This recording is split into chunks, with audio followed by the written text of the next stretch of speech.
S V ನ್ಯೂಸಿಗೆ ಸ್ವಾಗತ. ಕನ್ನಡ ಪರ ಸಂಘಟನೆಗಳು ಕರೆ ನೀಡಿರುವ ಕರ್ನಾಟಕ ಬಂದ್ಗೆ ರಾಜ್ಯದ ಹಲವು ಜಿಲ್ಲೆಗಳಲ್ಲಿ ನೀರಸ ಪ್ರತಿಕ್ರಿಯೆ ವ್ಯಕ್ತವಾಗಿದೆ. ಬೀದರ್, ಉತ್ತರ ಕನ್ನಡ, ಗದಗ, ಯಾದಗಿರಿ, ವಿಜಯಪುರ, ಧಾರವಾಡ ಮತ್ತು ಹಾಸನ ಸೇರಿದಂತೆ ಬಹುತೇಕ ಕಡೆ ಬಸ್, ಆಟೋ ಮತ್ತು ಖಾಸಗಿ ವಾಹನಗಳ ಸಂಚಾರ ಎಂದಿನಂತೆ ಮುಂದುವರೆದಿದ್ದು, ಅಂಗಡಿ ಮುಗ್ಗಟ್ಟುಗಳು ಕೂಡ ತೆರೆದಿವೆ. ಮಂಡ್ಯ, ರಾಮನಗರದಲ್ಲಿ ಹೆಚ್ಚಾದ ಪ್ರತಿಭಟನೆಯ ಕಾವು. ಕನ್ನಡ ಒಕ್ಕೂಟ ಹಾಗೂ ವಿವಿಧ ಕನ್ನಡ ಪರ ಸಂಘಟನೆಗಳು ನೀಡಿದ್ದ ಕರ್ನಾಟಕ ಬಂದ್ ಕರೆಗೆ ರಾಜ್ಯದ ವಿವಿಧ ಜಿಲ್ಲೆಗಳಲ್ಲಿ ಮಿಶ್ರ ಪ್ರತಿಕ್ರಿಯೆ ವ್ಯಕ್ತವಾಗಿದೆ. ಮಂಡ್ಯ, ರಾಮನಗರ ಭಾಗಗಳಲ್ಲಿ ವಿವಿಧ ವಿಶಿಷ್ಟ ಪ್ರತಿಭಟನೆಗಳು ಹಾಗೂ ರಸ್ತೆ ತಡೆಗಳು ವರದಿಯಾಗಿದ್ದರೆ, ಮೈಸೂರು, ಹಾಸನ, ಬೆಳಗಾವಿ ಸೇರಿದಂತೆ ಹೆಚ್ಚಿನ ಜಿಲ್ಲೆಗಳಲ್ಲಿ ಬಂದ್ಗೆ ನೀರಸ ಪ್ರತಿಕ್ರಿಯೆ ವ್ಯಕ್ತವಾಗಿರುವುದು ಕಂಡುಬಂದಿದೆ.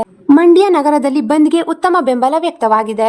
ನಗರದ ಪ್ರಮುಖ ವಹಿವಾಟು ಕೇಂದ್ರವಾಗಿರುವ ಪೇಟೆ ಬೀದಿಯ ಬಹುತೇಕ ಅಂಗಡಿ ಮುಗ್ಗಟ್ಟುಗಳನ್ನು ಸ್ವಯಂ ಪ್ರೇರಿತವಾಗಿ ಮುಚ್ಚಿ ವರ್ತಕರು ಬೆಂಬಲ ಸೂಚಿಸಿದರು.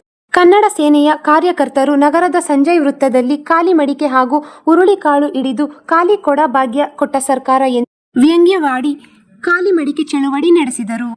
ಸಾರ್ವಜನಿಕರು ಹಾಗೂ ವರ್ತಕರಲ್ಲಿ ಬಂದ್ಗೆ ಬೆಂಬಲ ಕೋರಿ ಕನ್ನಡ ಪರ ಕಾರ್ಯಕರ್ತರು ನಗರಾದ್ಯಂತ ಬೈಕ್ ರ್ಯಾಲಿ ನಡೆಸಿದ್ದರು. ಬಂದ್ ಬೆಂಬಲಿಸಿ ಪ್ರತಿಭಟನೆ ನಡೆಸಿದ ಕನ್ನಡ ಪರ ಹೋರಾಟಗಾರರು ಬೆಂಗಳೂರು ಮೈಸೂರು ಹಳೆಯ ಹೆದ್ದಾರಿಯನ್ನು ತಡೆಯಲು ಯತ್ನಿಸಿದ್ದರು.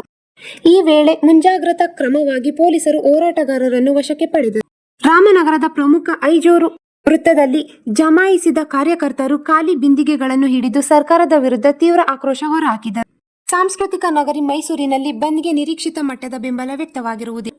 ಕೆಎಸ್ಆರ್ಟಿಸಿ ಹಾಗೂ ನಗರ ಸಾರಿಗೆ ಬಸ್ಗಳು ಎಂದಿನಂತೆ ಸಂಚರಿಸುತ್ತಿದ್ದು, ಸಾರ್ವಜನಿಕ ಓಡಾಟಕ್ಕೆ ಯಾವುದೇ ಅಡಚಣೆಯಾಗಲಿಲ್ಲ.